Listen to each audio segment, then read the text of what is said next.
आप सुन रहे हैं छोटी बहू, एक ऐसी कहानी जो रिश्तों के ताने बाने में बुनती है दर्द, त्याग और वो खामोश लड़ाइयाँ जो नजरअंदाज कर दी जाती है। शाम का वक्त था।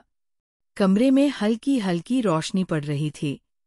खिड़की से आती हवा में पर्दे धीरे धीरे लहरा रहे थे। रूपा आईने के सामने बैठी थी चुपचाप। आंखों में सवाल थे और होठों पर खामोशी। कहाँ फंस गई हूं मैं? उसने खुद से सवाल किया। रूपा एक पढ़ी लिखी, तेज सोच रखने वाली लड़की थी। उसने कभी ये नहीं सोचा था कि किसी दिन किसी अनजाने के नाम से उसकी जिंदगी की पहचान जोड़ी जाएगी। वो अपनी पसंद से, अपने फैसले से अपनी जिंदगी चुनना चाहती थी, लेकिन किस्मत को ये मंजूर कहा था। उसके माता पिता ने बिना पूछे उसका रिश्ता तय कर दिया, एक शांत, सीधे सादे युवक से जिसका नाम था इंद्रजीत। जब पहली बार उसने इंद्रजीत को देखा तो न कुछ महसूस हुआ, न कुछ खास लगा। बस एक सीधा सादा चेहरा, हल्की मुस्कान और वो आंखें जो सब कुछ कहती थीं पर खुद कुछ नहीं चाहती थी। इंद्रजीत ने कभी भी रूपा से अपने लिए कोई भावना मांगी नहीं। वो चुपचाप उसके आसपास मौजूद रहता, जैसे उसकी हर चुप्पी को समझता हो। शादी के बाद के पहले कुछ दिन जैसे किसी अनजान घर में गुजरे। रूपा हर चीज को एक बाहरी निगाह से देखती थी। नए कमरे की दीवारें, अलमारी में रखे कपड़े, वो खिड़की जो अब उसकी थी। लेकिन दिल कहीं ठहरा हुआ था। इंद्रजीत भी जानता था कि वो इस रिश्ते के लिए तैयार नहीं थी, इसलिए उसने कभी सवाल नहीं किए, कभी उम्मीदें नहीं बांधी। वो सुबह सबसे पहले उठता, उसके लिए पानी गर्म कर देता। एक बार जब रूपा को तेज बुखार था, उसने चुपचाप हल्दी वाला दूध उसके सिरहाने रख दिया। बिना कुछ कहे बस इतना बोला, ठंड लग गई होगी शायद, आराम करना। एक दिन जब रसोई में काम करते हुए उसके हाथ जल गए तो इंद्रजीत भागकर क्रीम लाया और उसके हाथों पर लगाया। फिर बोला, मुझे नहीं पता ये जलन मिटा पाऊंगा या नहीं, लेकिन मैं चाहता हूं कि तुम तकलीफ में कभी अकेली मत रहो।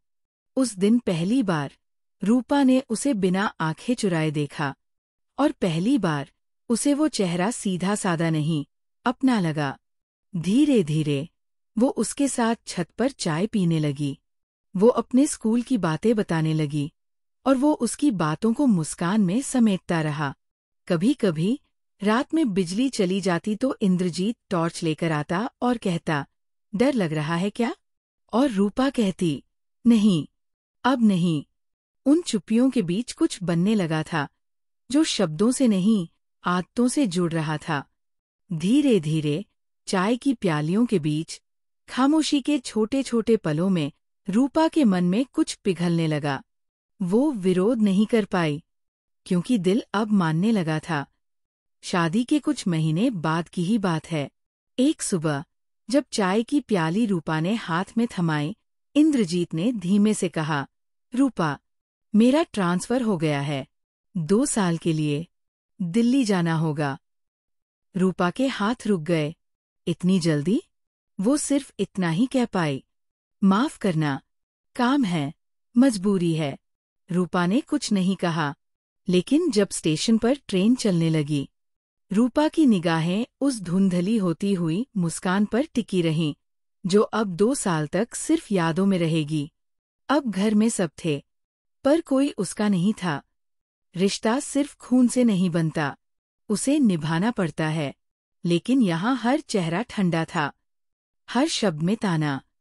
दादी सास सुबह उठते ही बोलती, शहर की लड़की है, न जाने कब बिगड़ जाए, इनकी चालें हमें नहीं चलती।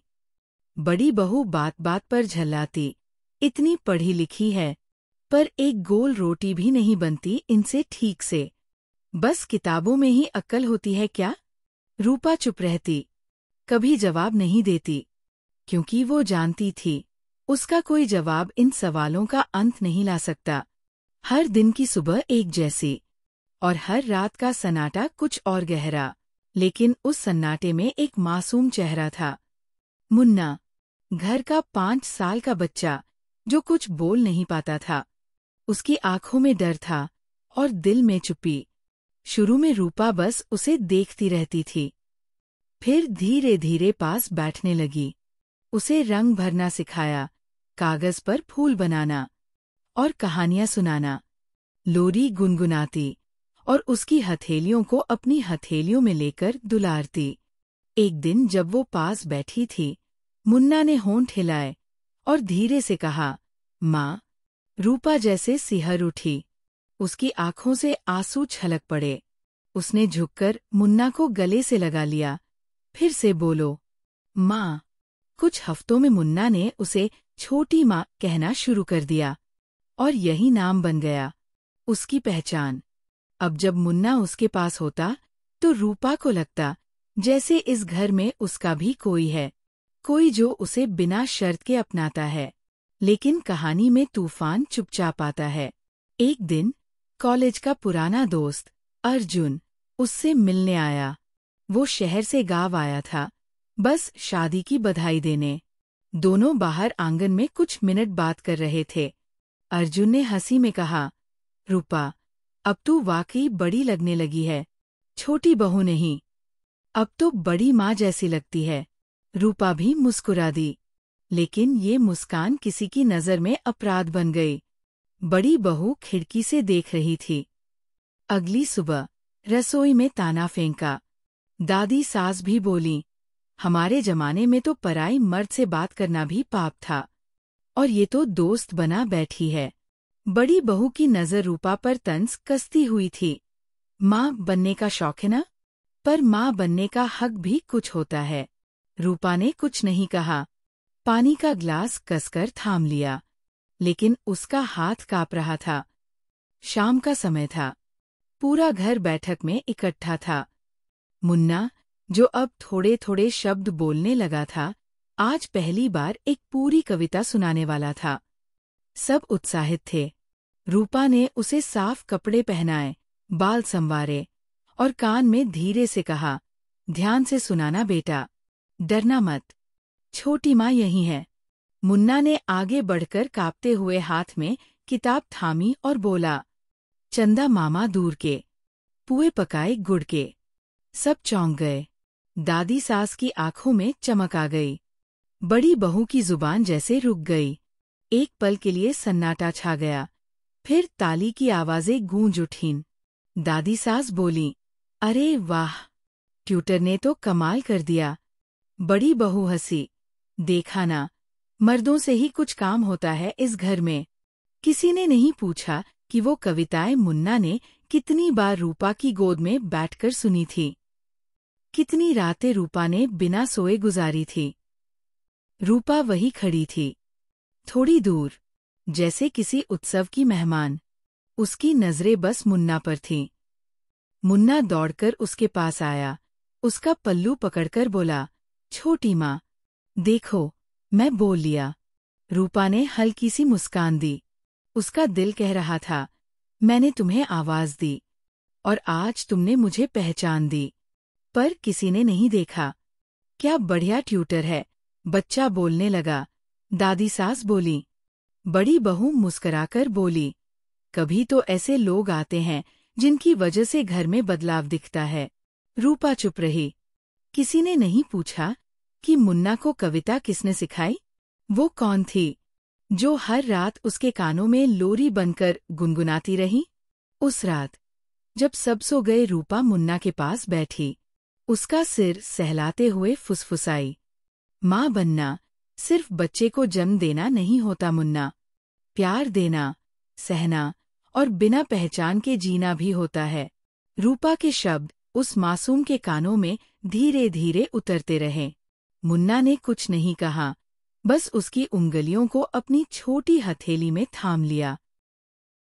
रूपा की चुप्पी अब घर की दीवारों में बस गई थी। वो हर ताने को मुस्कान से निगलना सीख चुकी थी, लेकिन मन के भीतर कुछ धीरे धीरे टूट रहा था। हर दिन अब एक बोझ बन चुका था। दिन में काम, शाम को मुन्ना के साथ बैठना, बस यही उसकी दुनिया थी। पर एक दिन सब बदल गया। उस रात रूपा को अपने मायके से एक चिट्ठी मिली। उसमें सिर्फ 2 लाइनें थीं। पिताजी की तबीयत बहुत बिगड़ गई है। जरूरी दवाएं नहीं मिल रहीं। अगर दवा और कुछ पैसों की मदद हो सके तो। रूपा कई मिनट तक पत्र थामे बैठी रही। कमरे में अजीब सी घुटन थी। वो तुरंत अंदर भागी। सास के पैरों में बैठकर बोली, माँ जी, पापा की तबीयत बहुत खराब है। दवा और कुछ रुपए भेजने होंगे। सासू माँ ने घृणा भरी नजर डालते हुए कहा, क्यों? क्या हमारे घर की दवाइयाँ इतनी सस्ती है कि अब तुम्हारे मायके के हिस्से का खर्चा भी हम ही उठाएं? संस्कार तो सिखाए नहीं उन्होंने, और अब तुम भी सब कुछ भूल गई हो। रूपा के हाथ कांपने लगे। इंद्रजीत दूर था और ससुराल में तो जैसे उसके दुख की कोई कीमत ही नहीं थी। किससे कहूँ? किससे मदद मांगूं? उसके मन में सवाल उठने लगे। उसी समय उसे अर्जुन का ख्याल आया। वही पुराना कॉलेज दोस्त जो कुछ दिन पहले मिलने आया था। वो नजदीक में रहता है, लेकिन अगर माँ जी को पता चला तो पता नहीं क्या बखेड़ा खड़ा करेंगी। कई बार रूपा ने खुद को रोका, पर आखिरकार रात को उसने कागज निकाला और हिम्मत जुटाकर अर्जुन को एक चिट्ठी लिख दी। क्या तुम दवा और पैसे की मदद कर सकते हो? मुझे कुछ नहीं चाहिए, बस पिताजी बच जाएं। 2 दिन बाद अर्जुन गांव आया। अर्जुन ने बिना कोई सवाल पूछे मदद की। शाम के वक्त रूपा उससे एक लोकल दवा की दुकान के पास मिली। वो शाम धुंधली थी और मौसम बोझिल। उसने रूपा को एक पुड़िया और लिफाफा पकड़ाया। ये दवा है और इसमें थोड़े पैसे। तुम्हारे पापा अच्छे हो जाए, बस यही दुआ है। उसने चुपचाप लिफाफा पकड़ा। रूपा ने सिर झुकाकर शुक्रिया कहा और चल पड़ी। लेकिन इस एक पल ने उसकी पूरी जिंदगी का रुख मोड़ दिया। सड़क के उस पार पड़ोस में रहने वाली विमला चाची खड़ी थी, जो अक्सर अपनी खिड़की से सब देखती थी। उनकी नजरों में शक था, और अफवाहों की दुनिया शक से ही तो चलती है। अगले ही दिन घर में बवाल मच गया। बड़ी बहू ने रसोई में आकर ताना मारा। कौन था वो जिसके साथ बाहर से आई थी? इतने गुपचुप तरीके से दवा लेनी थी? मर्द से? और अकेले? रूपा ने पलटकर देखा भी नहीं। लेकिन सास ने बात को हवा दी। हमने तो सोचा था कि ये लड़की शरीफ है, पर ये तो। और फिर विमला चाची की आवाज आई। मैंने खुद देखा था। दवा वाले से कुछ ले रही थी, और लड़का कोई अपना नहीं था। कौन था वो बहू? रूपा ने धीमे लेकिन ठहरे हुए स्वर में जवाब दिया। वो आदमी अर्जुन था। माँ जी, बाबूजी के लिए दवा लाया था। बस मदद कर रहा था, और कुछ नहीं। तभी बड़ी बहू ने ताना मारा। हर काम में तो वही लड़का आता है। क्या कोई रिश्ता है उससे? रूपा बस दीवार को ताकती रही। अब अंदर कुछ टूट रहा था। सासू माँ की आंखों में अब सिर्फ शक नहीं, बल्कि तिरस्कार भी था। वो धीरे धीरे रूपा के पास आई और एक एक शब्द चबाते हुए बोली, घर की इज्जत को मिट्टी में मिला दिया तूने। तूने तो सारी हदें पार कर दी बहू। अपने मायके के लिए हमसे पैसा मांगती हो, और मदद लेने किसी पराये मर्द के पास जाती हो। रूपा काँप रही थी, पर उसके चेहरे पर अब भी कोई सफाई नहीं थी। वो बस चुप थी। क्या हमारे घर के मर्द मर गए थे जो तू बाहर मदद मांगने चली गई? और ऊपर से कहती है कुछ नहीं था। बड़ी बहू ने ताना मारा। अब तो मोहल्ले की औरतें भी पूछने लगी है, छोटी बहू किससे मिलती है चुपचाप? उसी वक्त पास खड़ी विमला चाची बोली, मैंने खुद देखा था। दवा वाले से कुछ ले रही थी, और लड़का कोई अपना नहीं था। कौन था बहू? रूपा ने धीमे लेकिन ठहरे हुए स्वर में जवाब दिया। वो आदमी अर्जुन था माँ जी। बाबूजी के लिए दवा लाया था। बस मदद कर रहा था, और कुछ नहीं। बड़ी बहू हंस पड़ी। हर बार वही अर्जुन। घर में मर्द है, फिर भी हर मोड़ पर वही आता है। कोई रिश्ता है क्या तुम्हारा उसके साथ? रूपा ने दीवार की ओर देखा। जैसे कुछ अंदर से टूटकर गिर रहा हो। सासू माँ ने गुस्से से कहा, अब ये नाटक नहीं चलेगा। मैं अभी इंद्रजीत को फोन करती हूँ। देखती हूँ अब क्या कहती है तू। उन्होंने फोन उठाया और कांपती उंगलियों से नंबर मिलाया। इंद्रजीत, बेटा, तुरंत घर आओ। यहाँ एक बहुत बड़ी बात हो गई है, बहू के बारे में। अब तुझसे छुपाना ठीक नहीं होगा। फोन काटते ही उन्होंने पलटकर रूपा को देखा। अब तेरी सच्चाई सामने आएगी। रूपा की आंखें छलक उठीं। उसके दिल की धड़कन तेज थी, पर दिल के किसी कोने में अब भी एक उम्मीद बची थी। शायद वो मुझसे पहले मेरी आंखें पढ़ेगा। शायद वो सुनेगा मेरी बात। पर अंदर का डर ये भी कह रहा था, अगर वो भी यकीन न करे तो क्या बचेगा मेरे पास। रूपा चुपचाप एक कोने में जाकर बैठ गई और अपनी साड़ी के पल्लू में चेहरा छुपाकर रो पड़ी। अगली शाम दरवाजे पर आहट हुई। इंद्रजीत थका हुआ चेहरा लिए अंदर दाखिल हुआ। उसकी आंखों में उलझन थी, माथे पर शिकन और दिल में डर। रूपा भागकर सामने आई। इंद्रजीत। उसकी आवाज में उम्मीद थी, जैसे बरसों की सजा अब खत्म होने वाली हो। लेकिन इंद्रजीत ने एक कदम पीछे हटाया। क्या सब ठीक है? उसने सासू माँ की ओर देखा। सासू माँ ने लंबी सांस ली और कहा, बेटा, हम तो बस यही सोचते रहे कि ये लड़की हमारे संस्कारों में ढल जाएगी। लेकिन अब मोहल्ले के लोग भी बातें बना रहे हैं। कल दवा की दुकान के बाहर इसे एक मर्द से बात करते हुए देखा गया है, और कोई और नहीं, वही कॉलेज वाला दोस्त अर्जुन। बड़ी बहू ने मोबाइल निकाला। देख लो ये फोटो। आजकल के लड़कियों को बस बहाना चाहिए। इंद्रजीत ने तस्वीर देखी। एक पल के लिए कुछ नहीं बोला, फिर धीरे से पूछा, रूपा, ये सच है? रूपा की आंखें भीग चुकी थीं। उसने कांपती आवाज में कहा, हाँ, अर्जुन आया था। बाबूजी की तबीयत बहुत खराब थी। माँ जी ने मदद से इनकार कर दिया। और तो तुमने उससे मिलना जरूरी समझा? मुझसे नहीं कहा? इंद्रजीत की आवाज अब कांपने लगी थी। तुम दूर थे और उस वक्त बस समय कम था। मैंने कुछ गलत नहीं किया इंद्रजीत, कसम से। उसने उसका हाथ पकड़ना चाहा, लेकिन इंद्रजीत ने धीरे से हाथ छुड़ा लिया। कमरे में सन्नाटा छा गया। इंद्रजीत की आंखों में अब तक जो भरोसा था, वो धीरे धीरे धुंध में बदलने लगा था। तुम जानती हो ना, माँ कितनी बीमार रहती है, और मोहल्ले में लोग कैसी बातें बना रहे हैं। रूपा की आंखों से अब आंसू बहने लगे थे। मैंने बस एक इंसान से मदद ली इंद्रजीत। वो दोस्त था, बस एक दोस्त। मैं तुम्हारा भरोसा तोड़ने का सोच भी नहीं सकती। इंद्रजीत अब बैठ चुका था, माथा पकड़े हुए। वो खुद से लड़ रहा था। रूपा, मैं नहीं जानता कौन सही है, कौन झूठा, लेकिन इस सब के बाद मैं कुछ समझ नहीं पा रहा। और फिर अचानक, जैसे शब्द उसके मुंह से खुद ब खुद निकल पड़े, मुझे शर्म आ रही है। लोग कहते हैं मेरी बीवी चरित्रहीन है। रूपा जैसे पत्थर बन गई। उसके कानों में सिर्फ एक शब्द गूंजा, चरित्रहीन। वो कुछ नहीं बोली, कोई विरोध नहीं, कोई सफाई नहीं, बस चुपचाप वहां खड़ी रही, जैसे उस एक शब्द ने उसके भीतर की सारी सांसें छीन ली हों। कमरे की हवा भारी हो गई थी। इंद्रजीत ने नजरें फेर लीं, और रूपा ने अपना दर्द वापस आंखों में छिपा लिया। सब कुछ खत्म हो गया था। अगली सुबह रूपा ने बिना किसी को बताए अपने कपड़े समेटे। हाथ में बस एक छोटी सी गठरी थी, और दिल में एक बहुत बड़ी चुप्पी।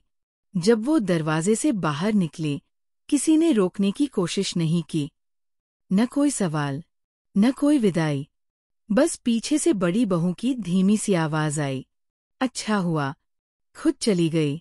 रूपा रुकी नहीं, बस एक बार पलटकर घर की देहरी को देखा, जहां उसने कभी छोटी माँ कहे जाने की उम्मीद पाली थी। अब वो रिश्ता भी पीछे छूट गया। कुछ साल बाद एक शांत, हरियाली से घिरे गांव में एक छोटी सी पाठशाला के बाहर बच्चे हंसते हुए खेल रहे थे। क्लासरूम के अंदर रूपा बैठी थी, स्लेट पर अक्षर लिखवा रही थी। उसका चेहरा अब थोड़ा बदल गया था, आंखों के नीचे थकान की लकीरें, लेकिन माथे पर शांति। वह अब सिर्फ एक शिक्षक नहीं थी, वह एक शरण थी उन बच्चों के लिए जिन्हें कोई नहीं अपनाता था। रात को जब सब सो जाते, वो अकेले बैठकर खिड़की से बाहर देखती, जहां ना कोई ताने थे, ना कोई सवाल, सिर्फ खामोशी जो अब उसकी साथी बन गई थी। एक दिन स्कूल में एक गाड़ी आकर रुकी। एक युवा, सलीके से कपड़े पहने लड़का उतरा। उसने स्कूल के गेट से भीतर झांका और फिर धीमे धीमे भीतर चला गया। क्लास में बैठी रूपा कुछ समझ नहीं पाई। वो लड़का उसके सामने आकर खड़ा हुआ। उसने एक पल उसे देखा और फिर उसकी आंखें कुछ खोजने लगीं। छोटी माँ। उसके मुंह से ये दो शब्द निकले, जैसे बरसों की तलाश ने रास्ता पा लिया हो। रूपा का दिल एकदम कांप गया। वो कुछ बोल नहीं पाई, बस उसकी आंखें भर आईं। लड़के ने झुककर उसके पाँव छुए। मैं मुन्ना हूँ, अब बोल पाता हूँ, सब कह पाता हूँ, सिर्फ आपकी वजह से। उसके शब्द हवा में नहीं, रूपा के दिल में उतरते गए। उसे याद आया वो पहली बार जब मुन्ना ने माँ कहा था। याद आया वो लोरी जो उसने गुनगुनाई थी, वो कविता जो उसने सिखाई थी, और वो हाथ जो उसने थामा था। मैं सब समझता हूँ अब। आप मेरी माँ थीं, हैं और रहेंगी। लोग क्या कहते हैं, इससे अब फर्क नहीं पड़ता। आज मैं जो भी हूँ, आपकी वजह से हूँ। रूपा ने धीरे से उसका चेहरा छुआ। अब उसकी आंखों में आंसू नहीं थे, बस एक सुकून था। बरसों बाद किसी ने उसे फिर से पहचाना था। सूरज ढल रहा था। स्कूल के गेट के बाहर दोनों खड़े थे। मुन्ना मुस्कुराता है और कहता है, अब आपकी कहानी सबको सुनानी है, ताकि कोई और छोटी बहू यूं खामोश न रहे। रूपा हल्की मुस्कान से कहती है, मेरी कहानी अब तुम्हारे शब्दों में सुरक्षित है। ये थी छोटी बहू की कहानी, जिसे कभी समझा नहीं गया, लेकिन जिसने हमेशा समझने की कोशिश की। जिसे आरोप मिले, पर उसने प्यार लौटाया। जिसे नाम नहीं मिला, पर जिसने किसी का नाम रोशन कर दिया। कभी कभी एक औरत की खामोशी उसकी सबसे ऊंची आवाज होती है, और जो दुनिया सुन नहीं पाई, वो एक मासूम छोटा मुन्ना बनकर लौट आया और कह गया, तुम सिर्फ छोटी बहू नहीं थी, मेरी माँ थी। जैसे एक अधूरी कहानी आखिरकार मुकम्मल हो गई हो। अगर ये कहानी आपके दिल को छू गई, तो इसे जरूर शेयर कीजिए, क्योंकि शायद किसी और छोटी बहू को भी बस थोड़ी सी आवाज चाहिए।